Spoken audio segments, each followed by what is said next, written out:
Siamo, salam kemanusiaan.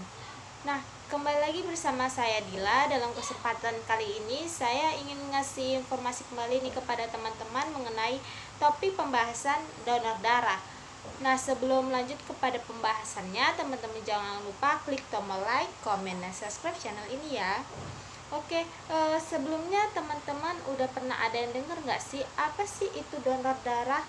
Nah, donor darah adalah proses sukarela di mana seseorang memberikan darahnya untuk disimpan di bank darah, digunakan bagi pasien yang membutuhkan.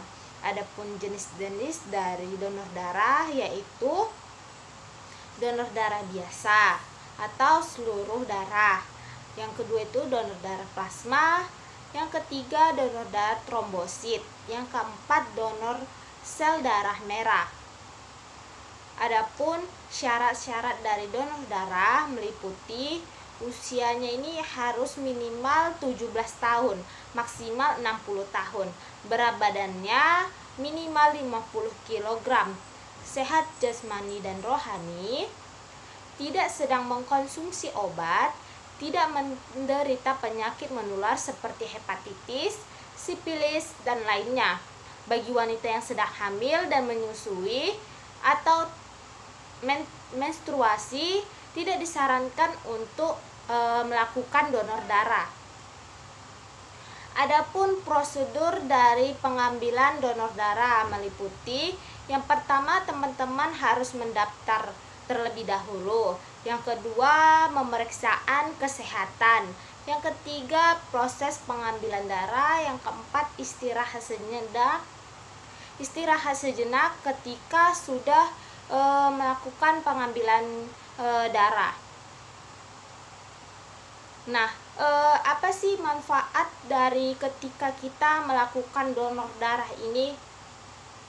Nah, manfaat donor darah bagi si pendonor yaitu manfaatnya darah bagi pendonor yang teratur adalah mampu membakar kalori yang ada di dalam tubuh, menurunkan berat badan, karena rata-rata orang dewasa dapat membakar sekitar 650 kalori saat memberikan 450 ml darahnya. Nah, adapun hal-hal yang harus diperhatikan sebelum melakukan transfusi donor darah, yaitu yang pertama itu tidur minimal 4 jam sebelum donor darah dan makan 2-3 jam sebelum donor darah. Yang kedua, minum lebih banyak dari biasanya pada hari donor dan hindari alkohol ataupun kebiasaan buruk lainnya.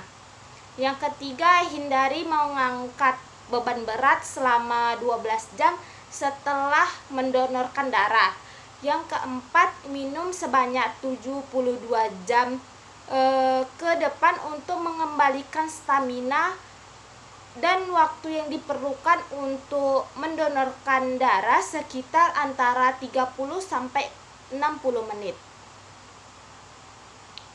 Nah, ini mungkin teman-teman ada pernah dengar nggak sih kayak mitos dan fakta dari donor darah. Nah, atau masih ada yang takut-takut untuk donor darah. Nah, ini mitosnya itu donor darah menyebabkan penularan penyakit.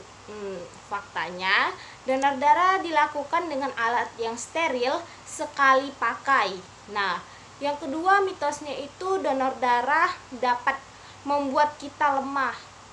Nah, faktanya itu donor darah malah justru membuat kita menjadi lebih sehat dengan persyaratan yang memenuhi. Dampak dan kekurangan stok darah. Ini pernah nggak sih teman-teman dengar kayak kekurangan darah di rumah sakit gitu?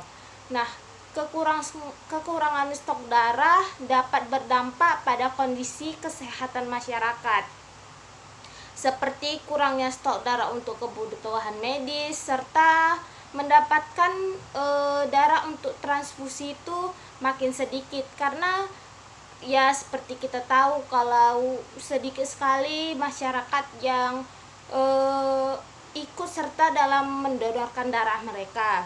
Adapun peran individu dan kelompok dalam meningkatkan donor darah, caranya mengajak orang sekitar seperti kampanye media sosial, acara donor darah massal, dan kerjasama dengan PMI sekitar.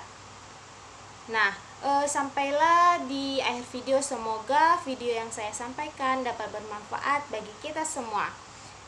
Sekian dari saya, sampai jumpa di video-video selanjutnya. Dadah.